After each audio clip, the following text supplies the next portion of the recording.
Welcome to Peter and Ruffy's Football Show. We're live on PLZ Soccer's YouTube channel. I'm Peter Martin, Alan Ruff and Tam McManus are here with me on this Monday. Don't forget to hit the subscribe button if you get a chance. You also hit the bell and you'll get all the notifications of our unique video content. Great to have you along with us.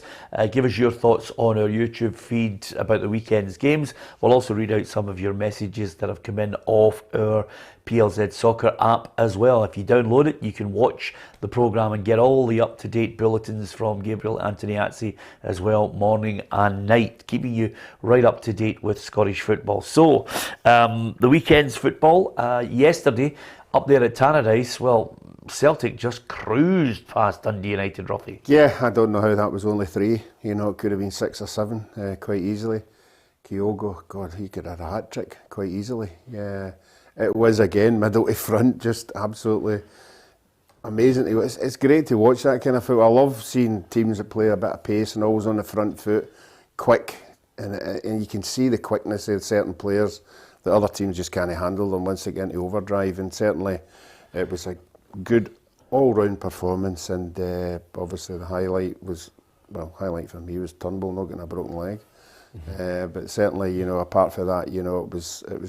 If you're a Celtic supporter and a Rangers supporter, the two of them look as if they're went into overdrive now, and they're really entertaining the fans, and the fans are loving it.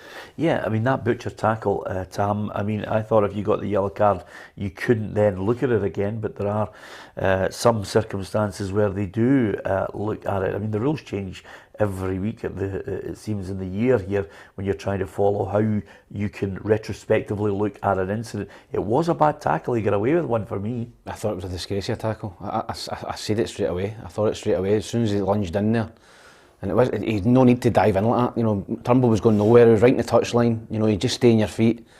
But Butcher's done that quite a lot over the past few seasons. He's got that in him, that kind of tackle, that nastiness. And as Ruffy says there, Turnbull's very, very lucky. He doesn't come in straight-legged. He kind of bends his knee at the end, and or else he could have broke his leg. It was a terrible tackle, and I'm no surprised he's going to get cited. Over and above that, Ruffy, everybody was talking about the Tom Rogic goal, which was an absolute peach. But for me, the standout is Carla Mcgregor. I just think he's the best midfielder in the country. I know some people obviously have got other suggestions, and I obviously concede to some people that Joe Aribo has been playing good. But for me, McGregor is head and shoulders above everyone. Yeah, I think yesterday was the highlight of that. I think he had 2 or 3 World Cup passes, you know, right over the top, precision stuff onto Turnbull over the top. And it's his work rate as well, and the energy that he's got, you know, and if you get a chance, he doesn't get the ball away that often. You know, if it's a pass, he makes it easy, makes it look simple. But it's for me, his energy. He's just all over the place. I don't know how many games he played last year, but it would have been far more than anybody in Scottish football, and he was still running at the end, even when he was playing at Scotland. Yeah, now, to offer a bit of balance here, there are times when I do obviously ask managers about whether they have a concern over certain aspects of play where they give up chances. I did that to Ange Postecoglou after the Hearts game. But again, you can look here and you can, to his credit, clean sheet. Are Celtic eventually getting it right at the back now for you? Yeah, I don't think Dundee United caused them any problems whatsoever, really. First half, I thought Celtic had a great line at the back. They squeezed the game. You know, they tried to put Dundee United under pressure. As soon as Dundee United get the ball, Celtic were swarming all over them. They couldn't get out, and they were forced into just kicking it over the top. And Celtic are quite quick at the back, so they were just sweeping it up. So I thought that the tactics, the way they condensed the game and they moved back and forward as a unit, was really, really encouraging for Celtic.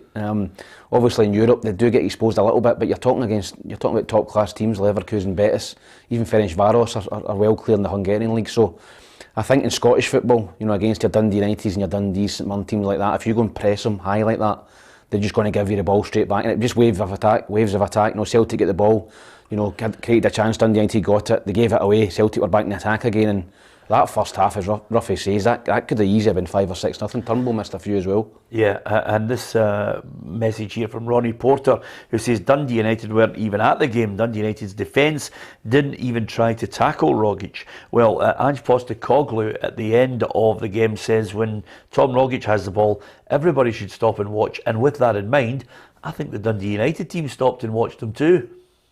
When he gets the ball, you know, put down your phone, stop eating and drinking and just watch, because something will happen, you know. And it's not just his technique, but he's just a strong player. He's very hard to knock off the ball. You know, to be fair, Dundee United, especially in the middle of the park, are quite a strong physical team. You know, they shut teams down. It's not an easy pitch to do that. But look, I've always enjoyed coaching Tommy. You know, coaching for a number of years now with national team, and even as a manager, I get excited when he's out there playing his football. Yeah, Rogic, I think if he can, the word for me is consistency, Ruffy. 1 game in 4 was, you know, when you were looking back, his starts, the stats are not impressive. If Ange Postecoglou can suddenly get the best out of him on a regular basis, he could be the star man. Yeah, I don't know the boy at all, but Tam will tell you, there's some boys go into a shell when things only happen. Now, I don't know if he's a quiet guy about the dressing room, you know, I don't know if he's loud about the dressing room, but when things aren't going well and people are having a wee go at you here and then, sometimes it can affect some players, and he looks as if he's that kind of player. But when he's on the ball and he's got a manager who absolutely loves him, you know, and is giving him games, giving him game time, and he has come out his shell a bit, but there's no mistake, he's got the ability. We've seen it even in European games. But now, the confidence that he's got, particularly I hope with that goal as well, he'll just move on to another level. Yeah, and no surprise because of Ange Postecoglou's association with Japanese football. Every paper has got him linked with everybody who's potentially walked around, you know, Tokyo, you name it, played a game up the park. He's been linked with them all. I think the one that Celtic want to see first and foremost before any potential Japanese player comes in is a long-term deal for Jota. Yeah, and he's a player that has been igniting Celtic when things haven't been going particularly well. But again, he's out the equation, and you look at it at the weekend there, he seems to have surrounded himself with the same kind of player. Abada, Mickey Johnson, you know, Kyogo, you know, and Jota. You know, they're all the same player. You know, wee nippy guys with a bit of pace and, you know, can cause you problem. And the other thing I noticed the other day as well, they all lead that line. No, they're all hanging on that line. That's why there'll be a lot of decisions where you think it's offside, but they're so quick. You know, they're on the line and then they see the pass and they're off, they're gone. And I think that will happen quite a lot of times with the pace that they've got. Ruffy's just trying to ease the pain of me because obviously I was critical of the match officials in the game against Hearts. I did mention that the assistant, I thought, got it wrong. Unfortunately for me, I met him on the Saturday night. At least it was the big Ange. Well, he said to me, I think I got it right. And I said, well, you know, I'm not going to mention his name, but I said, I thought you got it wrong. I said, but if your boss tells me otherwise, I'll apologise. And his boss didn't tell me otherwise. He got it wrong. No, he did get it wrong. Listen, he's offside. Listen, it's human error. We all make mistakes. Yeah. But is that the case with Ruffy, as he said? He is. The movement is quick. Kyogo in particular. Came from behind him. You know, he came from behind the defender. Was it? Who was the defender he came behind? Wasn't he? Halkett, was it? At the Hearts game. Yeah. He's that quick, you know, and I mean, I'm not sticking up for the linesman, but to make that decision when you see people moving that quick, it's milliseconds. Absolutely. VAR, it can't come quick enough, Tam. No, I'm glad they sorted out all the madness down south before we have to embrace it. No, VAR would sort that. You know, your big decisions, your penalty kicks, your red cards, you know, and your offsides. I think we'd sort that out. But he's right. You know, Kyogo's movement's incredible. Even a couple of times yesterday when it looked as if it was too tight, he comes and he spins in behind and he gets himself onside. He put a couple of great balls across the box yesterday for people that never in the net. So he's very, very clever. He's very quick and he plays right on the line. So it's going to be touch and go. You know, 4 or 5 decisions every game where he's just onside or just offside, which is going to be difficult for a linesman. Yeah, must have been a great day for Scales getting his first goal for the club. He certainly enjoyed it. On the flip side, Ruffy, Dundee United, you know, they're in 4th place, but have they just got off the boil a wee bit? That's 1 win in 7 games. Yeah, but I think if you look at every team in the league, they've all had 1 game in 7. You know, it's when you have that 1 game in 7, it's okay having the points in the bag, you know, but if you continue to drift and teams like Aberdeen pick themselves up, you will find yourself sliding down that league. Yeah, that's the way the league is. I thought the Dundee United manager's comments after the game, and he thought the scoreline flattered Celtic. Yeah, should have been more. That was on the game he was watching. Yeah, absolutely. Well, the one thing that Courts, or Thomas Courts, as I think his mum has made a point of telling everybody to call him, Thomas Courts has acknowledged the fact that the squad is not as strong as it could be.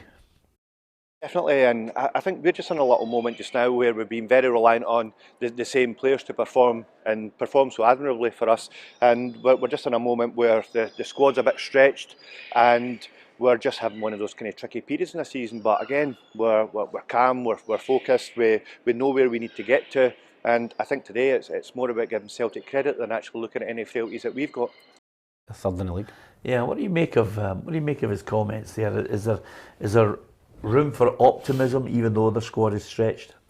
Yeah, I think there is. As we spoke about it last week, they've got a lot of points on the board early doors, so you can afford to have a little bit of a blip, which they're going through at the minute. You know, as you said, 1-1 and 7 is no great, but they're still sitting, you know, in the top 4. You know, obviously there's going to be teams kind of closing in. Your Aberdeens, I was going to say Hibs, but not probably Aberdeen have made up the most ground this week with 2 wins. So, you know, they've got to get back on track quickly. I think he's done a great job there. I do think his squad's very light. You know, I think they've got a decent starting 11, 12 players. But I think when you look at their bench and who they're bringing on, you know, they could be stronger. I'm sure that Thomas Coates will be wanting to get into that market in January and get 3 or 4 players in to give them a hand.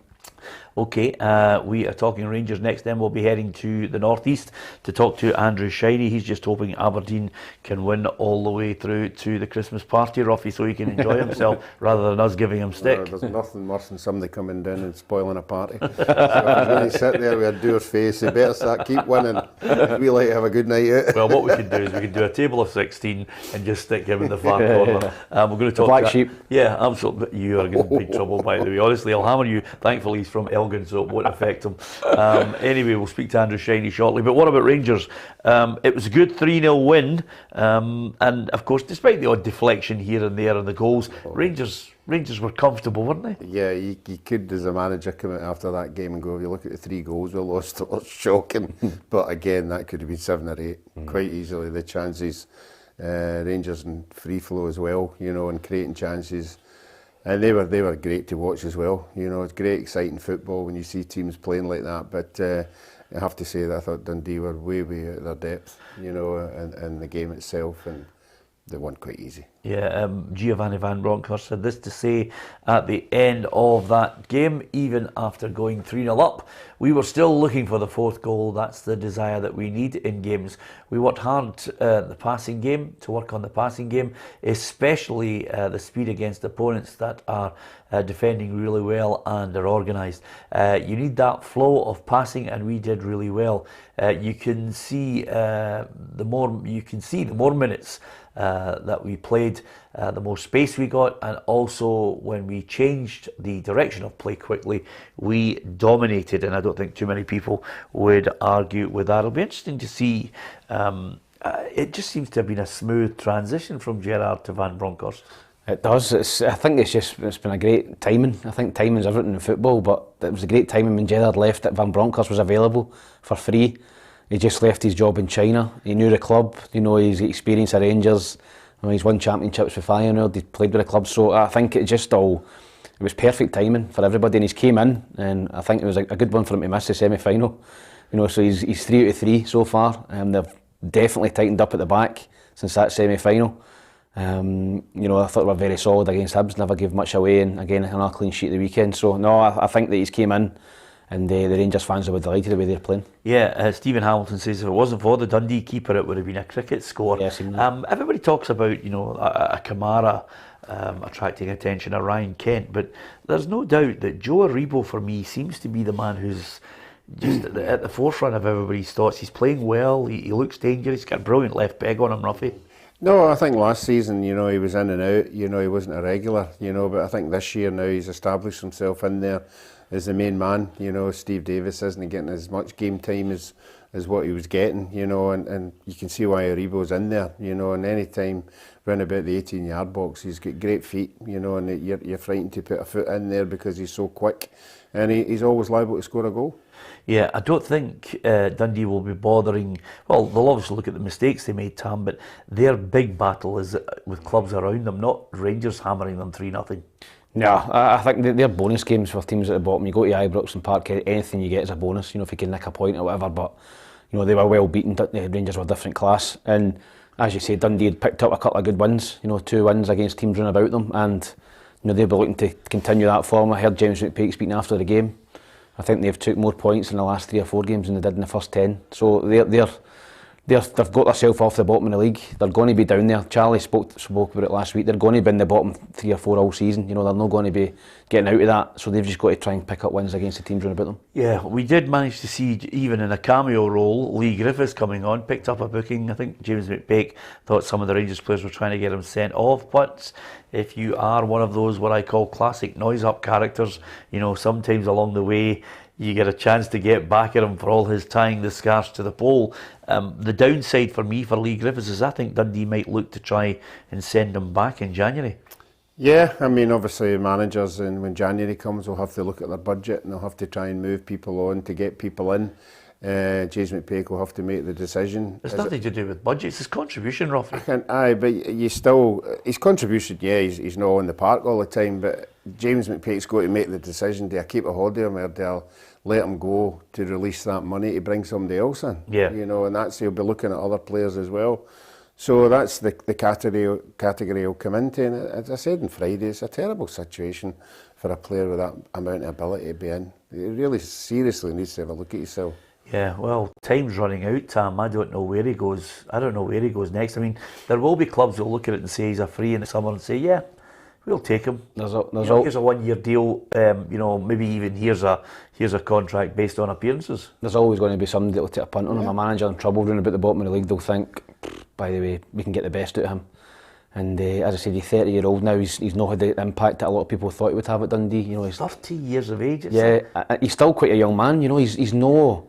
He should be coming at the peak. For me, I thought it was between 28 and 32 as a striker. For me, you're getting into your peak years. You know. And he's in the middle of his peak and he's not playing for Dundee, so if he's not getting a game for Dundee, he's no chance of getting a game for Celtic. So, you know, as Ruffy says, McPake will be looking at it and going, right, do I stick with him? You know, at the end of the season, or do I send him back and try and get somebody else in? So it'll be interesting to see what he does, but he's not had that impact that everybody thought he would have at Dundee. I still don't think Dundee will get relegated, do you? No, I think it'll be tight in there. I couldn't categorically say no, but I think over the last couple of games, forget the Rangers game, but I think their performances, you know, against St Johnstone and teams like that have been excellent. So I think Lee Griffiths has fallen into the Tony Watts circumstances. No, Tony Watts shipping all over the place, but now he's found somewhere. Lee Griffiths needs to find somewhere quickly. He needs a manager who believes in him and is prepared to stick with him and maybe put an arm around him and get himself back on track, because that's what's happened with Tony. Tony's now been there and he's loving every minute of it. You can hear him talking.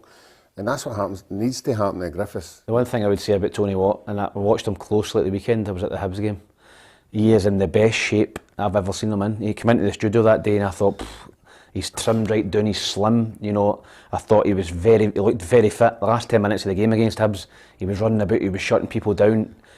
He sorted his career off the park. I think he's always had the ability, but off the park he's started eating the right things, he started training hard, and I think that's why he's getting all the success he's getting now.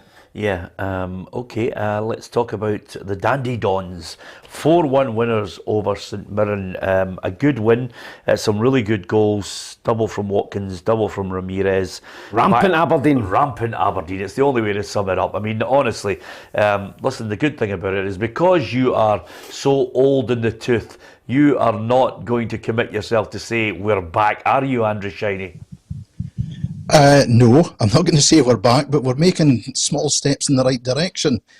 But hey, I think a lot of credit for Saturday's game has got to go to St Mirren, because they came up to Pittodrie and had a go. And considering the really awful weather conditions, it was a very attractive match to watch. Yeah, are you impressed with the football they're playing? Aberdeen, yes. St Mirren, yes. But Aberdeen are getting the better results. I think over the last couple of games, they've got reward for what they've put into the game. First half against Livingston was very good. They were only 1-0 up. They managed the second half well, got the second goal. But it was a little bit like that on Saturday as well. They were 2-0 up in 9 minutes. Then St Mirren really dominated. Created some good chances, and I think they deserved the goal that they got back, but they shot themselves in the foot by conceding straight away. So 3-1 at half time, And again, Aberdeen managed the second half well, got the fourth goal, could have had more but for Jack Anick. But the football has been attractive. Yeah, and Stephen Glass certainly wanted to highlight the fact that there seems to be a toughness about his squad now. Maybe them being questioned by Outwith and myself has probably poked them a wee bit as well, and it's shown a toughness. I think the conditions probably helped a bit of toughness come along, because if you don't show it, you're getting beat against Livingston at home and St Mirren at home. So I think when you turn up to a night like Wednesday and a day like today, you know you have to be tough to win a game of football in this league, and the boys have showed it, and I'm delighted for them. Who's been the standout, Andrew, for you in that Aberdeen team? There's no real one star. It's been a collective effort, to be honest. They look much more solid defensively. David Bates looks far, far better. Joe Lewis was very good in the game against St Mirren because he had to make a few saves at crucial times. Christian Ramirez and Marley Watkins are gelling well up front. Jet came in to both games, and first half against St Mirren, he was outstanding, dipping into that box of tricks that he's got. He's not the fastest, we know that, but he's got fantastic feet for a big guy, and he gives you a focal point up front when the ball's being played long. So it's been a team effort as much as anything, rather than any one individual standing out, Peter. Yeah, and over this course, just to finish, Andrew, over the course of this month of December, it's St Johnstone, Hibs, Dundee, and then Rangers. So it's a real chance for Stephen Glass to post a real statement of what his side's all about, I think. Absolutely. I don't think they'll have any fears about going to McDiarmid Park this weekend. They're unbeaten in their last 9 visits there. St Johnstone aren't firing on all cylinders, and if Aberdeen continue the form that they're showing, I'll be coming along to the Christmas party with a big smile on my face. So don't worry about me. The games after that are a little bit more difficult. You've obviously got Hibs away, then you've got Dundee at home, and Dundee, they can pose problems for anybody on their day. And then, of course, Rangers come up to finish the year off on the 29th with a visit to Pittodrie. So that's always a tough game. But see if you can pick up 7 or 8 points from these games. All of a sudden, it's a different outlook compared to what it was a month ago. Yeah, absolutely. And of course, Ruffy, the other thing you're not privy to is by coming down to the Christmas party, you know, he's demanded a room. He wants just yellow M&Ms, and obviously he wants the drink just there when he sits down at the table. I mean, this is just getting outrageous. It's a demands a successful team. You know, that's what happens when you start winning games. That's what it is, Ruffy. It's like, success. You can buy it. You tap the manager's door, demand. That's what he's doing. Absolutely. And of course, if he starts going through that whole... a couple of defeats for the night out. Yeah, I was just going to say, as well. We don't want him too much of the high, because once he starts talking about that Cup Winners' Cup, I'm just going to, honestly, it's going to be hard to live with him, you know, when he starts telling you all those players. I'm really looking forward to Andrew coming down for our Christmas party. Thanks to him for his insight into Aberdeen. Of course, Mirren didn't quite work out for them. Jim Goodwin first to admit they were beaten by the better team. You know, we came up here to try and have a go. You know, it would have been easy to park the bus and to sit off Aberdeen and get 11 men in our own half, but we came and tried to press them high up the pitch and tried to be aggressive with it. And you know, in certain situations it worked, but you know, goals is what the game is all about. And Aberdeen were a real threat all afternoon. I thought the front four were outstanding. Every single one of them. Well, as Andrew said there, Sam, St Mirren, it's not often you praise teams for having a go, but sometimes you can come a cropper. Yeah, I don't think there's any doubt that St Mirren went up there to have a go and try and win the game. But you know, you're playing against quality, and Aberdeen have got a lot of quality players. You know, Hedges, Watkins, you know, Ramirez. They're strong up front, and looking at the highlights, you know, they scored some great goals. So St Mirren obviously had a game plan to come up and try and have a go, but they're in a wee bit of a rut at the minute, St Mirren. You know, I know they lost Brophy probably at the end of the season as well, and their big problem is scoring goals. They're too heavily reliant on McGrath. They've not got a striker that's going to get them 10 or 15, so they're in a wee bit of trouble. I think one win in 8 or no wins in 8. is no great form for Jim Goodwin. Yeah, no wins in 8. Yeah. I've got to ask you though, what about your boys now? Talk about inconsistency. I mean, Hibs against Motherwell finished 1-1, and the league form has been woeful. It has 4 points from 24. Not good enough from Hibs, you know. And the last 8 games, I think 1-1. So they're in a bit of a rut at the minute. I don't think they're playing particularly poorly. The first half, I thought Motherwell were excellent. They could have been 2 or 3 nothing up. Matt Macy, 1-on-1, great save. He is a big lad, you know. He's been very, very good in 1v1s. Paul McGinnon, a goal-saving tackle, and Van Veen. Tony Watt was everywhere. You know, Motherwell were very, very good and dominated the game the first 40 minutes. And then Hibs got a goal at nothing really. Josh Campbell, great ball in, and then Nisbet finished it. And then the start of the second half, first 10-15 minutes, second half, Hibs came out really strongly. And I thought, if they get the next goal here, Hibs, it's going to be 2 or 3 nothing. They couldn't get that goal, and Motherwell just stayed in the game. And Tony Watt, I thought he had a very, very good game and scored a great goal. Ball broke to the edge of the box, first time, keeper no chance. 1 each, and then Hibs hit the crossbar and really, really pushed for that winner towards the end, but it wasn't to be. But I don't think they played particularly poorly. The fans booed them off at full time. They're not happy with their run of form at the minute as well. So Jack Ross has got a bit of work to do. Livingston on Wednesday, away from home, and then St Mirren away on Saturday. So that's got to be, for me, it's got to be 6 points. Yeah, they won 1 out of the last 8 games, but no time to panic, says the Hibs boss. It'd be more concerning if you weren't getting effort, application and creativity for the players, but certainly this afternoon, second half, I would say, you know, we played well, created a lot, had a lot of attacking players on the pitch at the end of the game, but couldn't get that goal. I think that second half play deserved. You know, not look like a team that's doubting themselves. It's just frustrating for them, and it's just ensuring that they retain trust in what they do, because that's the biggest challenge when you go through a period like that, I think. Yeah, so Hibs with a few problems to sort out ahead of the cup final. But as for Motherwell, well, Tam was raving about Tony Watt. Tony Watt is looking at his form. He's the top scorer in the league. Could there be a Scotland call-up? He's certainly hoping so. I'm delighted. I'm happy. I'm enjoying football again. There's been times in my life where I've hated it, in terms of not being happy, not being confident, and now I've got the love back, so I'm going to try and prolong my career as much as possible, and who knows, in the next 10 years maybe I can get back in there, but for now they're not doing anything wrong, so if he keeps it the same way, then I won't have one bad feeling towards him.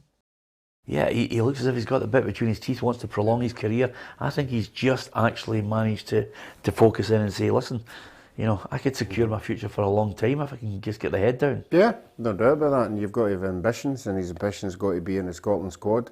I'm sure one of his ambitions would be to actually play. And any striker at all, if you're getting into games and you know you're scoring, your confidence is high.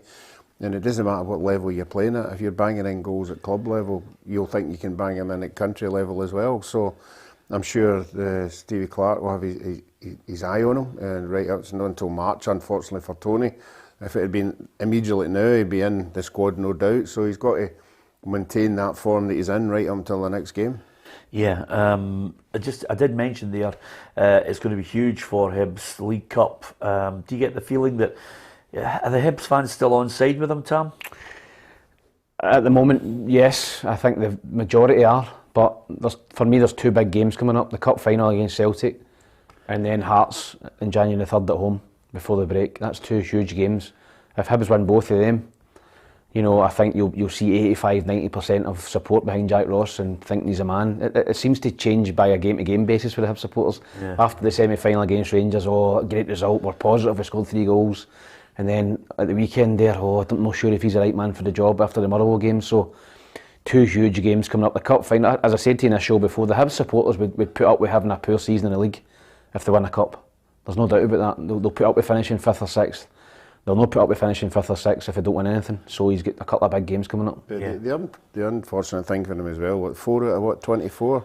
And unfortunately, the other team in the city are way up where they are. You know, and that's another thing that's going to go against them as well, because they always compare. I think they're 11 points behind Hearts now. Yeah, albeit with a couple of games in hand. There's nothing worse than a derby to try and keep the fans on side. But nevertheless, you mentioned Hearts. It was 1 goal, but they're still racking them up. 1-0, Boyce the scorer. Yeah, I thought Livingston deserved something out of that game, particularly in the first half.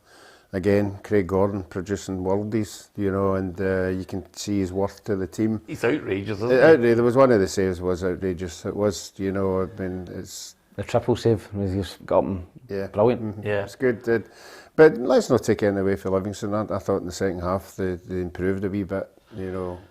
Not as good as the first half, obviously, but I still think they were worthy of getting something out of that game, and I think Hearts dodged a bullet in the first half. Yeah, and I get the feeling that the longer Craig Gordon goes on, he's making these great saves, the more on a downer you are, because you think people will forget you, Ruffy. Because no, he's already passed me. I know he's passed you, but he's racking them up, and you just seem to go further behind him. Yeah, I don't mind. You don't look at that as long as you're still the third most capped goalkeeper. I'm quite happy. Davy Marshall's now out. I was worrying about him for a wee while because he was catching up. So no, well done, Craig. And I said it before, if he hadn't had these horrendous injuries, he would have been challenging Jim Leighton's 92, I think. Yeah, absolutely. I mean, 2 years out, or 2 and a bit years out, that's a lot of caps. And he's continuing to do well now. Yeah, he's a top drawer goalkeeper. I'd love to know if he eventually writes a book, Tam, or somebody lifts the lid on a meeting in the Celtic boardroom as to why he was allowed to go. I will never know. Oh, it's incredible, especially when you've seen the goalkeepers that Celtic had. Barkas and Bain, no disrespect to them, but I think Craig Gordon's a far better keeper than both of them, and who knows how negotiations went, but he clearly wasn't happy with Celtic's contract offer and decided to go to Hearts, and you've got to say that was a bold move, a big move. He could have stayed at Celtic and hung about and picked his money up, but he's went to Hearts. He's still ambitious, he's got to sail back in the Scotland team, and he's playing out his skin for Hearts, so fair play to him. What age is he, 40? 39? 39, aye. So he could play for another 2 or 3 years. Yeah, he's a top man. Livingston winless in 6 now. Is there anybody winning games apart from that? That's the last 5 teams are all 1-8, 1-7, 1 and... I know, but Livingston for me, I don't know about you, but apart from anything else, David Martindale will still, fight on. He did mention there that he thought their performance was worthy of at least a point. Craig Gordon, in his mind, is the stickler. Yeah, there's no doubt about that. If you see the first half, the chances that they had, and the Livingston don't create that many chances, but in the first half they had 4 or 5. I was a wee bit confused with Livingston manager's slant on the thing that was offside. Yeah. I don't know what he was going on about there. I didn't get that. Remember Suter came back and challenged him. He wasn't getting a shot around the game. So, it just shows you the managers are under so much pressure after a game. One thing probably sticks in your head more than anything else, and he probably thought that was a goal-scoring opportunity. Yeah, here's the table, and here's where Livingston are in that table at the bottom end there, and Ross County not detached from them, despite the fact that their game with St Johnstone was postponed due to the weather. But up at the top end, it's still tight, and all roads seem to be leading towards that Old Firm game in January as well, Tam, which could be really interesting. I wonder if there's going to be any slip-ups from either of them. The two of them don't look as if they're going to slip up all the way to January. No, not at the minute. Rangers obviously ground out a win against Hibs, but back to their flowing best at the weekend, so I think Celtic and Rangers are both hitting top form at the minute, and it's going to be difficult for anyone to beat them. Rangers are away to Hearts at the weekend. They've got Aberdeen coming up as well away from home, so they're maybe games that they could trip up on, but at the moment you can't see Celtic or Rangers dropping many points. Yeah, I wonder who's in Gams' team of the week.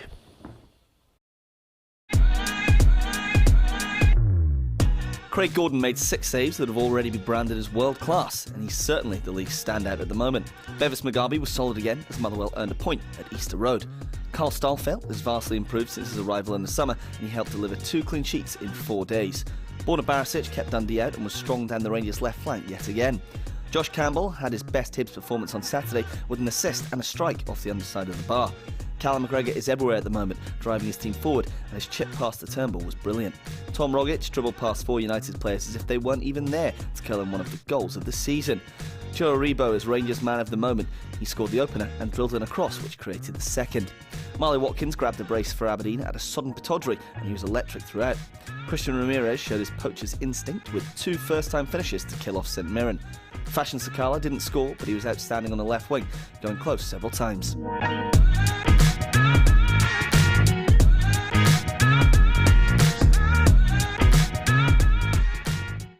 Well, if I'm going to pick anything in that team there, I would probably have taken Sakala out and put Tony Watt in. I can't believe Tony Watt's not in that team. He is steaming. I was at the game at the weekend. Tony Watt was tremendous. Not only his goal, but all-round performance. Yeah, we'll need to have a word with him. I think what we should do one week is we should pick our team of the week before Gabs goes up there. Yeah. And then just see what the difference is. Well, that's a great idea, Ruffy, but it also involves you coming in earlier. So there goes that idea, eh? 5 to 4. No, I'll do my research before I get in. Yeah, well, as he always does. Hey, there's a line I haven't heard in 10 years. Anyway, apart from anything else, Ruffy, the one thing is a Stonewall certainty. Our predictor is getting ever so tight. Have a look at this. I mean, Alison now at 137. I am now on her tail at 135. But look at you, Ruffy. You're on 133. Hugh McDonald 125. Gabriel is on 119, and all the way back there is Tam. But it's the type of thing where a Tam will know only too well. 2 or 3 good. I mean, if he got Ruffy's not up the table. If he got a 21 pointer, he could be right back up the table. Yeah, but this league table of ours is just like the league table, the Premiership. You know, you have one good week in 7 or one good week in. Tam's just stretching it, you know. He's at one good week in 10. Yeah, Tam's playing like Hibs at the moment. That's why he's in the last place. It is tight though, and I don't know, Ruffy. You know, you don't get handed the trophy out in December. Long way to go, but it's getting really tight. I think we should have a trophy. Yeah, we've never had a trophy. We need to get a trophy. Because you're the No, I just think it's. That's mine for last year. It's nice. Well, we're starting this year. Right, we're not like the Premier League. I tell you what, the gap. We decide rules halfway through the season. The gap for the top with the bottom seems to be just be. Yeah. It's 27 points now. It was 40 odd at one point. So Alison, just watch yourself. Yeah, absolutely. Tam, I think it's a good idea, Ruffy. We'll get a trophy for the winner. winner. Spoon. And no, just the meal. Listen, that's the Scottish aspect of things. Sad to see Gus McPherson sacked by Greenock Morton. 2-2 draw with Ayr United at the weekend. Listen, Gus is a great lad, a really good coach, and despite the fact they're all talking about maybe Brian Rice going in there, let me just say that I don't think all is well at Morton. No, we were there 3 weeks ago, a midweek game. You could sense it's not a happy place to be just now. There's a lot of transition down there. New people coming in, making decisions, different decisions obviously than the previous owners, and they've made the decision. You know, we know Gus is a workaholic. He had been doing probably 24 hours a day. But results again, and they panicked a wee bit, and we'll have to wait and see whether it turns out or not. But you're right, you've hit it in the head. Massive changes, club ownership, fan ownership, all that stuff going on behind the scenes, and there's going to be some upheaval. Yeah, I think Gus is part of any coaching staff. Is someone somewhere will look and think he's too good to be out of work. We wish him well. Down south, well, Celtic and Rangers fans called it El Ratico, which I think was quite unfair, to be honest with you. A bit of fun, I must admit, but nevertheless, Steven Gerrard against Brendan Rodgers, and Steven Gerrard coming out in top term. Yep, watched it yesterday. Thought it was a great game. Gerrard's off to a flyer down there. You know, he's doing really well. His decision seems to be vindicated at the minute. You know, they're going flying up that table. So, no, it was a great game. Brendan Rodgers, Leicester, they're struggling this season. You know, and a lot of people were talking about Rodgers for big jobs, but he might be struggling to keep his own job at Leicester if they keep getting beat. I'd love to be in the dressing room. John McGinn must be giving Gerrard pelters. Aye, we all know John was a big Celtic supporter, and but I'm sure he's enjoying playing under Gerrard. Gerrard's come out with some very kind words about him. You know, and McGinn's getting linked to some big clubs. You know, Man United and teams like that for 50 million. And all I can say is, if it's 50 million, the boys and the guys at Hibs are rubbing their hands. Yeah. Is he good enough for United? Yes. I think he can play anywhere. Honestly, in the Premier League, I think he's a fantastic player. Yeah, any of the games I've seen him in, he's controlled it. You know, he's no in awe of any big name player at all. He just gets in there and does his bit. The thing I'm thinking about Aston Villa, I can't wait till January comes to see how much money he's going to spend. Yeah, absolutely. You know, I think he'll have a fair few. And Newcastle as well. It'll be hilarious. Yeah, January. Absolutely. FIFA fair play. Yes. Yeah, absolutely. Let's wait and see how that all pans out. As far as, you know, Steven Gerrard, Brendan Rodgers, they're part of a clutch of individuals who eventually go on to pastures new. Gabriel Antoniazzi's been having a look at some former Celtic and Rangers managers and what they're up to now. With former Rangers manager Steven Gerrard beating ex-Celtic head coach Brendan Rodgers at the weekend, we had a look at how former Old Firm bosses are getting on these days. Gerrard's Spurs exit is still raw with many fans, but he's not looked back, winning 3 out of the 4 games so far at Aston Villa, firing them into the top half of the table. The side were on a losing run of 5 matches and they were flirting with relegation when Gerrard arrived, but he's re-energised the villains, made them hard to beat again and given John McGinn a new lease of life. He already has his eyes set on a European place and a domestic cup run. Sunday's game saw Villa beat Leicester City 2-1, who are of course managed by Rodgers. The Northern Irishman has led the Foxes to consecutive 5th place finishes, but they could and should have secured Champions League football on both occasions. Last season's FA Cup was a huge achievement, but will it prove to be his peak with the club? His side are currently 11th and he's been linked to recent vacant jobs including Manchester United, which will surely interest him. Don't forget about Ronny Deila, who left Celtic in 2016. The Norwegian originally moved to Vålerenga in his homeland before moving to the MLS with New York City in 2020. His side lifted the Eastern Conference title 2 days ago by beating Philadelphia 2-1, and they'll now face Portland Timbers in the MLS Cup final this weekend. And how has Rangers Championship winning boss Mark Warburton got on in English Second Division? He lasted just 6 months at Nottingham Forest in 2017, but he picked up another job at QPR. The London side have delivered 2 mid-table finishes under Warburton, but they're currently flying high in 5th in the playoff places. All 4 are doing well with their current clubs, but who do you think is the best manager of the lot? Yeah, it'll be interesting to see who will come out on top as they move on and try and build their careers elsewhere. The plan for Steven Gerrard, everybody thinks, will be heading back to Anfield at some point, but they'll need to try and get Aston Villa back to the heady days when, would you believe it? It's hard to believe. Some people won't believe it. They won the European Cup in 1982, Ruffy. Yeah, and they were regular run about that year on year, particularly the players they had. Big boy was Alan Evans at the back, centre half. Yeah, Des Bremner. Des Bremner, yeah, they were in some of the Scotland under 23 teams that I was in. But I think that was his immediate reaction to the Aston Villa fans to get them back into Europe. Yeah, and of course, surprised there to see Ronny Deila. It didn't quite work out for him in Scottish football, but he's a game away from etching himself in the history of the MLS. Yep, New York City got to the final for the first time in their existence. I watched the game last night. They beat Philadelphia 2-1. So that is a huge game for them. And thankfully in that picture he had all his clothes on as well. Yeah, absolutely. Wait, the final. Yeah. if they win it, he's a cert winning scud. Yeah, absolutely. Here's the results from the English Premier League. There were some sensational goals. When you see Fred scoring an absolute raker, you know your luck's in. West Ham Chelsea was, for me, a fantastic game. We always like to mention Moisey Ruffy. What a great game. To beat Chelsea, they're taking the scalp of Liverpool as well at the Olympics. Yeah, we all thought Chelsea were flying and they were going to be untouchable. It just shows you, when you're away from home, it's a team effort. It's not just individuals. You've got to really dig in, and West Ham got the reward in the last couple of minutes. Yeah, I love the tweet from Andy Robertson. He says he can't wait to take his son or his grandson to see the Divock Origi statue that will be out around Anfield at some point. He's turning himself into the super sub, isn't he?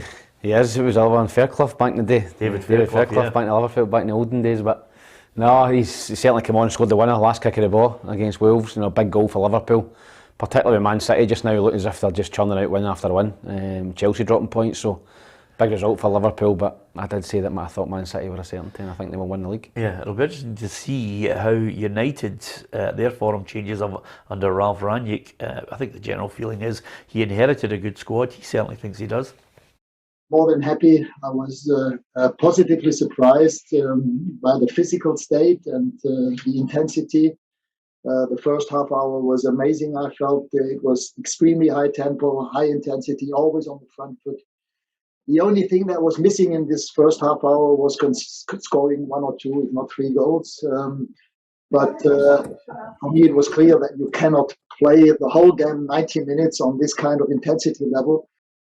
Well, he's got to win, so slowly but surely. I was listening to Sky Sports the other day, and last week you said when you watch Man United, you think they don't know what they're doing. Yes. There was a supporter on Sky Sports today, and his exact words were, that team look as if they know what they're doing now. Yes. With him coming in. Absolutely. They look as if they're organised. I watched the first half an hour. It looks as if they all know what they're doing individually, and it's a complete different for what it was. Yeah, you're right, Ruffy. Everton, Arsenal tonight, and if ever a man is under pressure, it's Rafa Benitez. Not really the kind of choice that would get the Everton fans behind him in the first place. Always thought he was starting off at a negative vibe as he walked in there, but they're without a win in 8, and they're going to plan a walk out at the 27th minute, because it's been 27 years since Everton actually won anything. Yeah, I think he's under big pressure. As you said, he was an ex-Liverpool man and didn't help him either, but their form's been terrible. I seen them 3 or 4 weeks ago against Wolves, and I thought, I couldn't believe how bad. I don't watch a lot of Everton, but I watched that game that night and Wolves gave them a down. I thought, how bad are Everton here? And I don't think they've won a game since. They lost that one and all, but no, I fancy Arsenal. Arsenal have been pretty impressive over the last few weeks. I know they lost to Man United, but they look as if they're getting their act together, so I'd fancy Arsenal tonight. Yeah, bonus for him if he does get sacked. He's got another 14 teams he's not been at in the Premier, hasn't he? Yeah, absolutely, and another payoff as well. It's great. Listen, if you're a failure in the Premier League, you're a millionaire. Just before we go, looking forward to the midweek European games, albeit there's no real significance to them now. Just that result for Celtic in the last game kind of scuppered what we thought was going to be a real rip snorter against Real Betis. Yeah, but the fans will still turn up.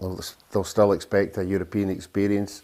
They'll want their team to perform, and I'm sure the manager and the players will want to keep the winning run going. The first game was really exciting, so I think everybody will be hoping this one's the same. Yeah, and I'm curious to see how Giovanni van Bronckhorst tries to keep that momentum that Steven Gerrard was able to produce when he was the Rangers boss. It's Lyon. It's one that I think this is just a free hit.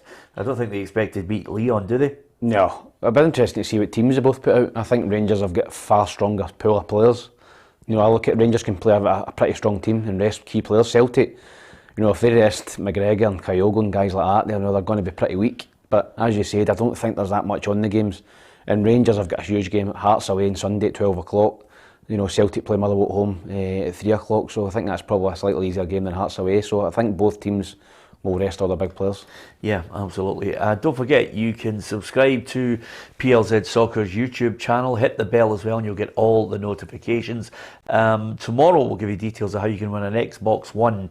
We're going to give away quite a few presents, just wee pre-Christmas presents for people who are joining the football family. If you are on PLZ Soccer's Facebook page, by all means follow us if you can.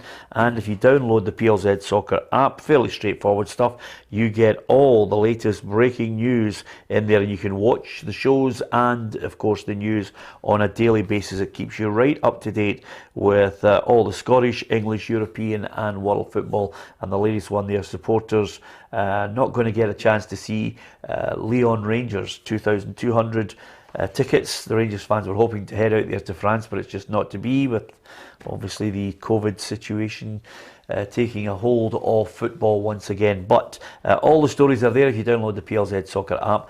Thanks to Tam McManus, thanks to Ruffy, and from myself, Peter Martin. Join us if you can tomorrow. Alison McConnell will be on the couch alongside Ruffy and myself.